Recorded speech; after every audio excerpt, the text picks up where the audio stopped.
Good to see you this week again. Good to catch up. So last week in church, we talked about the selecting of the seven, the choosing of the seven, so that the apostles could keep doing their job of spreading the word and prayer. And those seven were empowered to go and do something special. They were going to take care of the widows, make sure that the food was distributed equally to all. And one of those seven, Stephen, has a miraculous story. And this coming Sunday in worship, we're going to study the end of Stephen's story here on earth. Stephen became the first martyr when, after preaching and proclaiming the good news of Jesus, the Sanhedrin, the religious leaders of the day, were so angry that they had him stoned. Now, we don't understand that in our world today.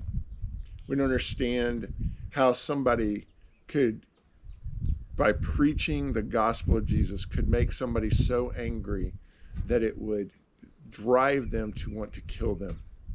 And so we'll look a little bit about why that happened, but we're going to look a lot more as to God's response and God's action in the life of Stephen. It's one of my favorite stories in the Bible. It's absolutely one of my favorite to preach.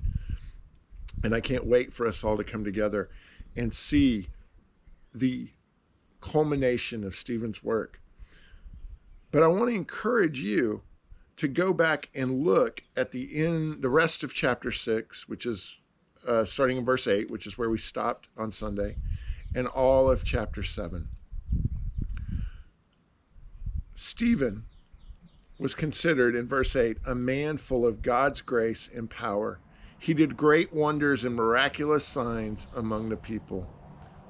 Opposition arose, however, from the members of the synagogue of the freedmen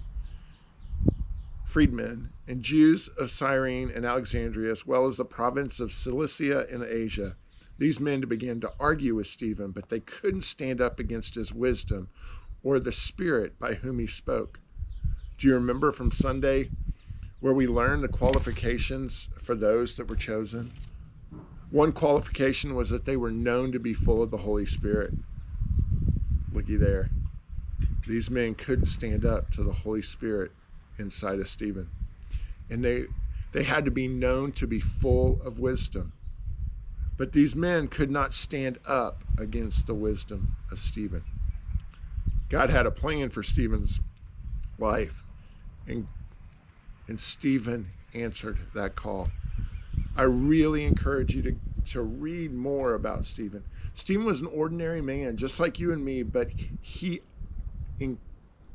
understood the power of the Holy Spirit living within him. He let God guide him, direct him, give him wisdom, and to give him power. And because of that, he was a man full of God's grace and power, and he did great wonders and miraculous signs. I can't wait for you guys to join us, whether it's online or in person on Sunday, as we continue to explore the story of Stephen and what God did in his life. Remember, if there are things that you need prayed for or anything you need, please don't hesitate to reach out to us at Lake Shores Church. Love you guys, and I'll see you soon.